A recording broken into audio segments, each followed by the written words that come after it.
Recibo esta credencial constitucional, legal. Presidente de Venezuela se declara ganador en las elecciones presidenciales. Oposición enfrenta investigación judicial tras denunciar fraude.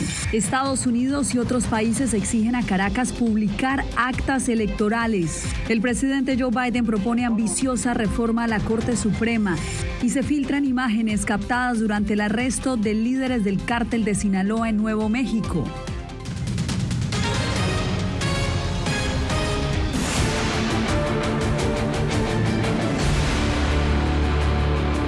¿Qué tal? El Mundo al Día comienza hoy en Venezuela, donde tras unas controvertidas elecciones, el Ministerio Público abrió una investigación contra la líder opositora María Corina Machado. Más temprano, el Consejo Nacional Electoral había proclamado oficialmente a Nicolás Maduro como presidente electo, un resultado que la oposición ha rechazado enérgicamente. Por eso nos vamos en directo a Caracas con nuestra corresponsal permanente, Adriana Núñez Rabascal. Adriana, sabemos que el panorama está cambiando. ¿Qué está sucediendo en este momento?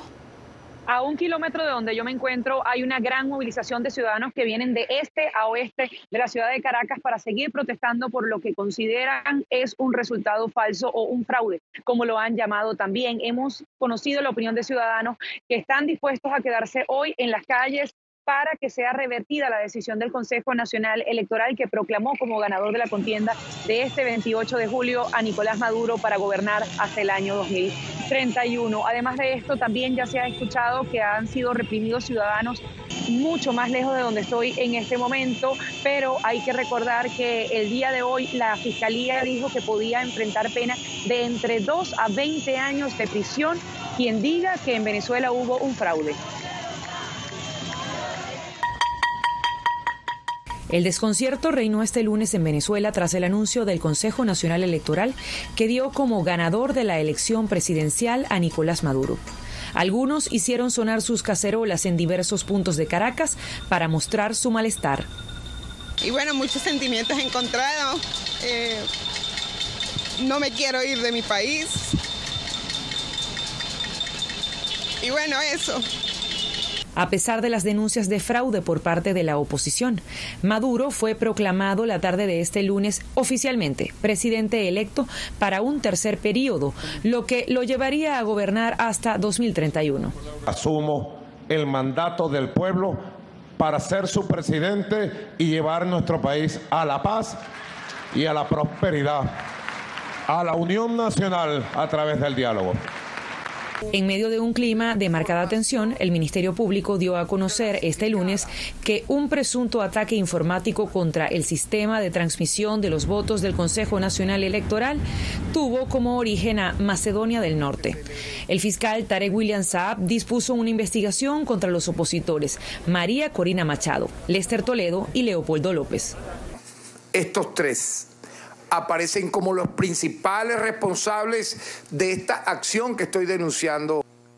Afortunadamente, esta acción fue detenida, fue evitada. La oposición advirtió la madrugada después de conocerse los escrutinios que la comunidad internacional ya está al tanto de las irregularidades. Pero que no querían imprimir el acta ni transmitir. Esa fue la señal clara. En las últimas horas se han registrado protestas en algunas zonas de Venezuela para rechazar la proclamación de Maduro. Adriana Núñez Rabascal, Voz de América, Caracas. Y los cuestionamientos no solo han venido internacionalmente de países de la Unión Europea, así como también del subcontinente, sino a lo interno, de quienes exigen que haya nuevamente un conteo de votos, porque de acuerdo con María Corina Machado, Edmundo González Urrutia se habría impuesto con 70% de los votos e incluso habría ganado en todas las ciudades del país.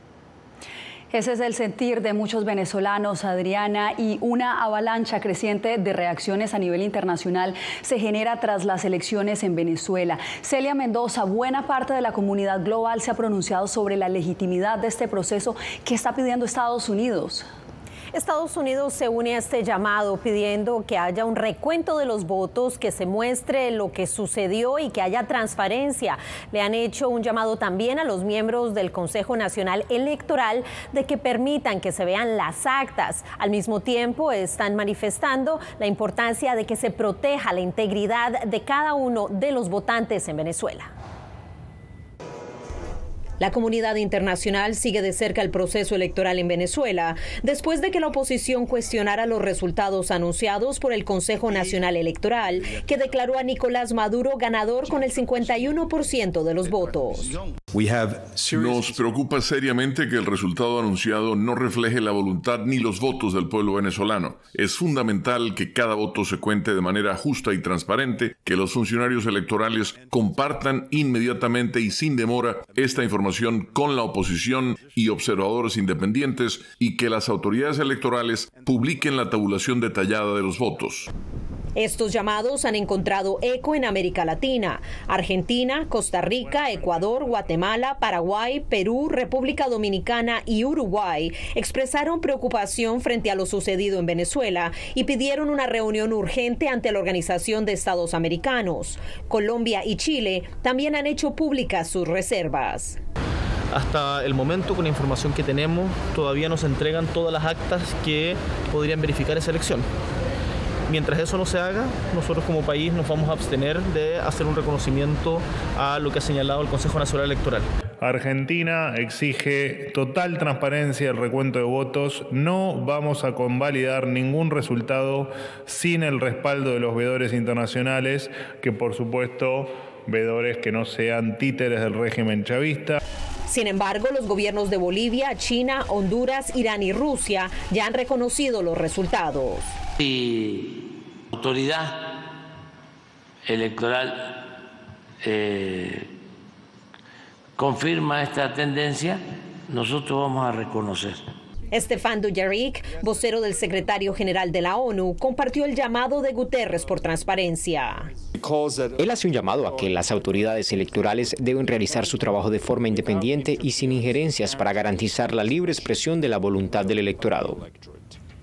Esta situación ya ha generado tensiones diplomáticas en la región con los miembros del continente. Perú ha llamado a su embajador en Caracas para que regrese a la capital peruana y durante las últimas horas el presidente de Panamá aseguró que estaría retirando su equipo diplomático y que las relaciones entre los dos países están en pausa. Celia, gracias. Y pasamos ahora a Miami, donde vive la diáspora venezolana más grande en Estados Unidos. Allá esta comunidad también reaccionó tras el anuncio del gobierno Maduro. José Pernalete habló con ellos. Desde el sur de Florida, lo que había sido el domingo motivo de celebración, con ciudadanos de ese país aguardando resultados electorales a favor del candidato opositor Edmundo González, ahora es completamente distinto. Dirigentes políticos de esta diáspora llaman a la calma y reclaman lo que consideran resultados verdaderos de la votación presidencial. Los venezolanos saben la verdad y es algo que nosotros tenemos que estar seguros. Lucharemos porque esa verdad salga a la luz, lucharemos porque los que hoy no quieren reconocer, reconozcan la verdad que cada uno de los venezolanos sabemos. Desde Venezuela, la Fiscalía General de ese país ha dicho que investiga presuntas anomalías en el proceso de transmisión de datos con el objetivo de perturbar las elecciones. ¿Dónde, quiénes y cómo están presuntamente involucrados en estos hechos? Al respecto, la dirigencia opositora venezolana en Estados Unidos rechazó estas acusaciones, asegurando que siempre mantuvieron ventaja de votos sobre el candidato oficialista. Con un margen histórico sin precedentes y un margen de verdad, estamos hablando de más de 3 millones de votos de diferencia. O sea, no es cualquier cosa. Entonces nosotros estamos ganando y vamos a parar la transmisión del arrastre nuestro. Legisladores de Florida ante el Congreso sugieren aplicar mayor severidad en sanciones contra el gobierno de Venezuela. Imponer las sanciones más fuertes posibles al régimen, a los miembros del régimen, a los que tratan con el régimen, a los que se lucran con el régimen y a los que tienen negocios con el régimen. Representantes de la oposición en el sur de Florida no descartan protestas en los próximos días. José Pernalete, Voz de América, Miami. Cambiamos de información porque un ambicioso plan presentó el presidente Joe Biden este lunes. Propone una enmienda constitucional para eliminar la inmunidad presidencial y establecer límites claros al mandato de los magistrados en la Corte Suprema, hoy dominada por los conservadores. Carolina Valladares, ¿en qué consiste la reforma? Jasmine, entre otras medidas, Joe Biden propone que los mandatos de los magistrados sean limitados a un máximo de 18 años y no sean vitalicios como lo son hasta la fecha, pero también propone que el legislativo apruebe una reforma que obligue a que haya un código ético y que obligue a los magistrados a dar cuenta de cualquier regalo que reciban o también que los abstenga de participar de cualquier actividad política. Ya lo había dicho el presidente Joe Biden cuando anunció la pasada semana su renuncia a la nominación del Partido Demócrata para las elecciones de 2024. Voy a pedir una reforma de la Corte Suprema porque es fundamental para nuestra democracia. Reforma de la Corte Suprema. Y aunque las opciones de convertirse en ley son bajas, se trata de un ambicioso proyecto con el que Joe Biden busca culminar su mandato. Entre los detalles de la reforma que dio a conocer este lunes la Casa Blanca, Joe Biden buscará un límite de mandato y un código de conducta para los 9 magistrados de la Corte, así como una enmienda constitucional para revertir el reciente fallo del tribunal que respalda el pedido de inmunidad presidencial del expresidente Donald Trump. Este tribunal ha destruido las protecciones de los derechos civiles, le ha quitado a la mujer el derecho a elegir y ahora ha concedido a los presidentes una amplia inmunidad frente al procesamiento por los delitos que cometen durante su mandato. Pero un Congreso dividido significa que las opciones para que las reformas propuestas por Joe Biden se conviertan en ley podrían tener poco recorrido, aunque analistas apuntan a que podría tratarse de un movimiento para concentrar el voto demócrata en unas elecciones reñidas y marcar las pautas de su legado en caso de una victoria de la vicepresidenta Kamala Harris. Entonces, para mí eso fue significativo porque me sugiere que le estaba indicando a la vicepresidenta Harris y al partido en general que esta es una lucha que ha llegado el momento de emprender. Según Biden, limitar a 18 años los mandatos ayudaría a garantizar que los miembros del tribunal cambian con cierta regularidad y agregarían cierta previsibilidad al proceso de nominación. Y Joe Biden no estaría solo, al menos en lo que refiere a la opinión pública, y es que una encuesta del pasado verano de AP dice que la mayoría de los estadounidenses están a favor de reformar el sistema del Tribunal Supremo. De hecho, el 67% de ellos estaría a favor, incluyendo un 82% de los demócratas y también un 57% de los republicanos. Jasmine. Carolina Valladares, gracias por el reporte.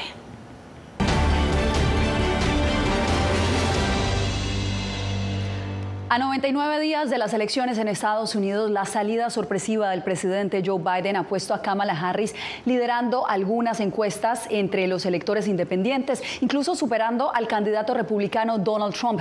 Laura Sepúlveda nos reporta sobre cómo este giro está moldeando la carrera presidencial.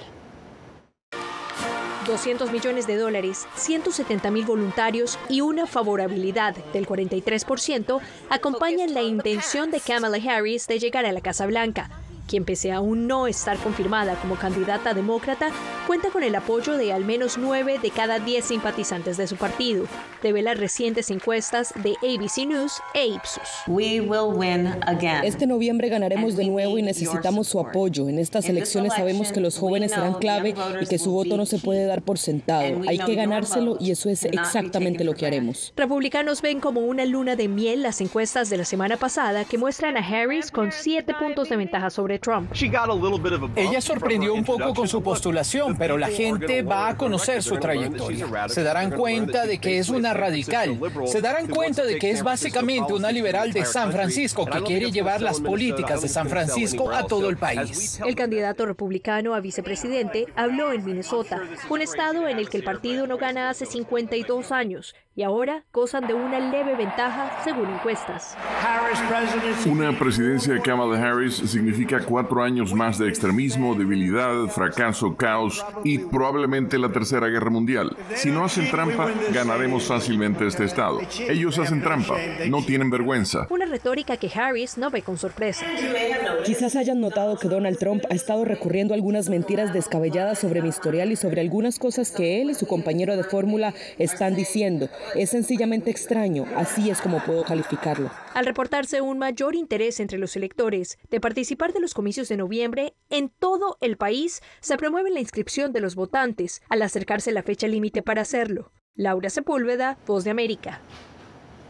A menos de 24 horas para el Día Mundial contra el Tráfico Humano, que se celebra cada 30 de julio, autoridades en Nueva York abordaron el creciente problema en una ciudad que ha recibido unos 200.000 migrantes en los últimos 2 años. Ángela González nos reporta.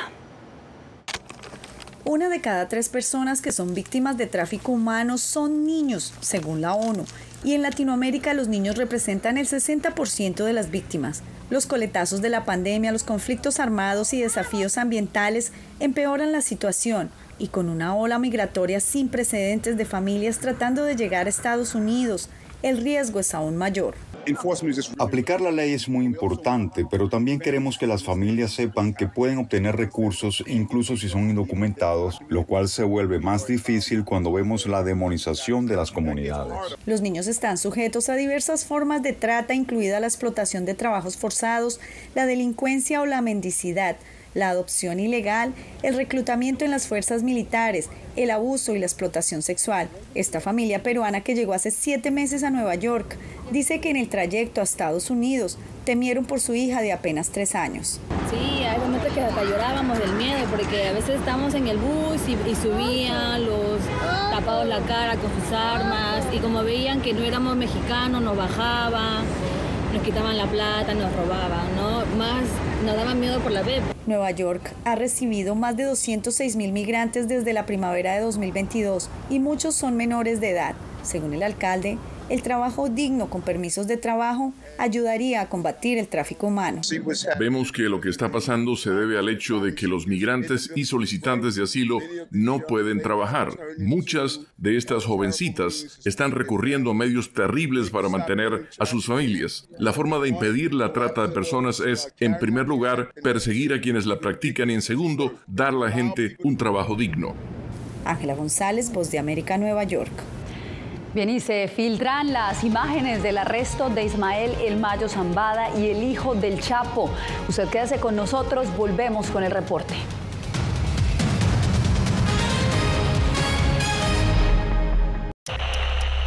Насправді зараз дуже важко, скажімо так, спрогнозувати, як складеться майбутнє у наших дітей, тому що ми не знаємо, чи просунеться лінія фронту.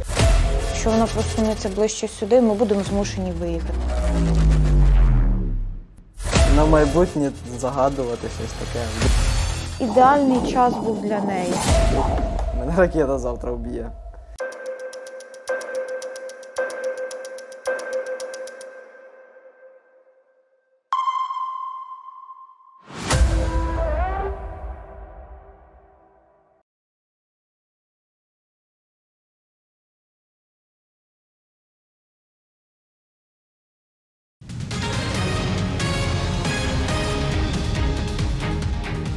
A solo unos días de la detención de Ismael El Mayo Zambada y Joaquín Guzmán López en un pequeño aeropuerto de Nuevo México, se filtran las primeras imágenes de la captura en el interior de la aeronave que los trajo desde México. César Contreras tiene el reporte desde El Paso, Texas. El fin de semana se reveló el video del momento exacto de la detención de Ismael El Mayo Zambada y Joaquín Guzmán López, hijo de Joaquín El Chapo Guzmán, en Santa Teresa, Nuevo México. En dicha grabación se observa a varias camionetas rodeando la aeronave privada, para posteriormente dar paso a la aparición de Zambada García y Guzmán López. En un mensaje al diario Los Angeles Times, el abogado del Mayo afirmó: Mi cliente no se rindió ni negoció ningún término con el gobierno de Estados Unidos. Joaquín Guzmán López secuestró a la fuerza a mi cliente. Pérez sostiene que Ismael Zambada fue raptado en México y permaneció inmovilizado hasta llegar a territorio estadounidense. Sus piernas estaban atadas y se le colocó una bolsa negra sobre la cabeza. Luego fue arrojado a la parte trasera de una camioneta y llevado a una pista de aterrizaje. Según información proporcionada por el mismo abogado, las únicas personas que viajaron en el avión privado fueron Joaquín Guzmán López, Ismael Zambada y el piloto. Para Mike Vigil, ex jefe de operaciones de la DEA, esta detención deberá ir acompañada de más acciones si es que Estados Unidos realmente busca contener el tráfico de fentanilo al país. No nomás es el cartel de Sinaloa que fabrica fentanilo, pero también Jalisco Nueva Generación, la familia Nueva Michoacana. Hay muchos carteles que están fabricando fentanilo. Zambada se declaró inocente de los 7 cargos que se le imputaron el pasado viernes en un tribunal del Distrito Oeste de Texas y tendrá que regresar a la corte el jueves en El Paso, donde aún permanece, mientras que Joaquín Guzmán López comparecería esta misma semana ante un tribunal federal en Chicago. César Contreras, Voz de América, El Paso, Texas. Cambiamos de información. Obtener la residencia permanente en Estados Unidos implica cumplir con varios requisitos, entre ellos un examen médico que pocos conocen. Paula Díaz nos desglosa lo que implica este requisito. La mayoría de las solicitudes para la residencia permanente en Estados Unidos requieren que los migrantes se sometan a un examen médico. Esta evaluación la debe practicar un médico designado por el Servicio de Ciudadanía e Inmigración, UCIS por sus siglas en inglés. La agencia autoriza a ciertos médicos, llamados médicos civiles, para que practiquen este examen. Es absolutamente obligatorio. Si no, uno no se hace el examen médico con una clínica certificada por inmigración, no es que quizás se la niegan, absolutamente se la van a negar porque es un requisito y esencial necesario para poder obtener la residencia permanente. El examen médico incluirá una revisión del historial médico, examen físico, ojos, nariz, garganta, una radiografía del tórax y análisis de sangre. Recordemos que este examen médico solamente tiene validez por 6 meses, lo que quiere decir que si la persona no tiene un tiempo correcto para llegar a su examen, para después llegar a su entrevista, de pronto tiene que volverlo a hacer. El gobierno estadounidense también exige a los solicitantes presentar un registro de vacunación y la vacuna del COVID sigue siendo obligatoria. Aunque la vacuna del COVID ya no se está dando tanto, si es un requisito para propósitos de migración. Obviamente hay excepciones religiosas o médicamente. La información sobre los médicos autorizados para realizar los exámenes y otros requisitos para la residencia permanente la encuentra en el sitio web del Servicio de Ciudadanía e Inmigración. Paula Díaz, Voz de América, Arizona. Nosotros hacemos una breve pausa, pero ya regresamos. Насправді зараз дуже важко, скажімо так, спрогнозувати, як складеться майбутнє у наших дітей, тому що ми не знаємо, чи просунеться лінія фронту. Якщо вона просунеться ближче сюди, ми будемо змушені виїхати. На майбутнє загадувати щось таке. Ідеальний час був для неї. Мене ракета завтра вб'є.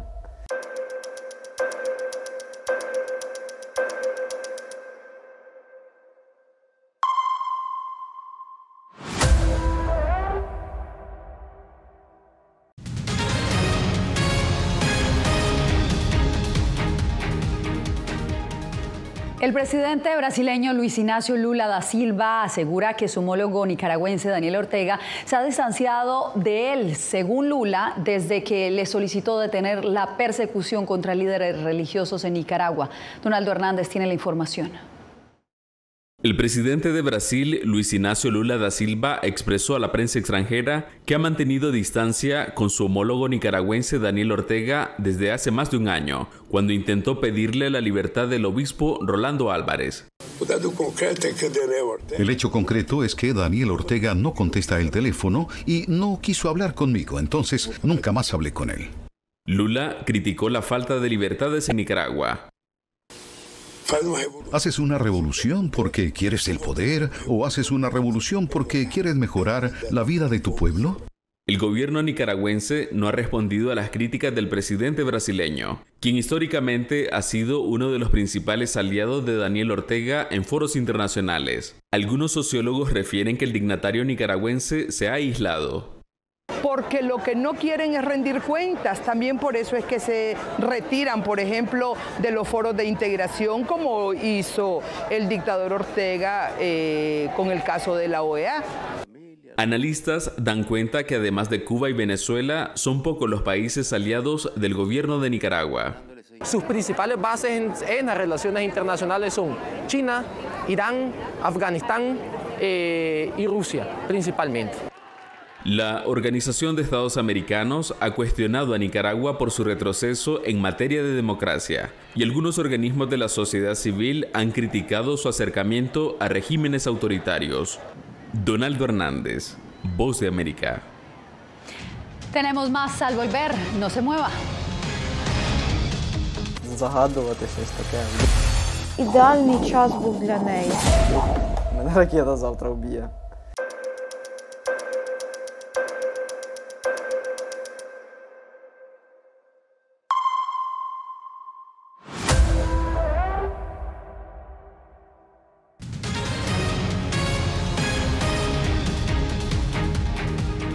Seis astronautas de la NASA han dado un toque especial al inicio de los Juegos Olímpicos de París con un divertido video desde la Estación Espacial Internacional.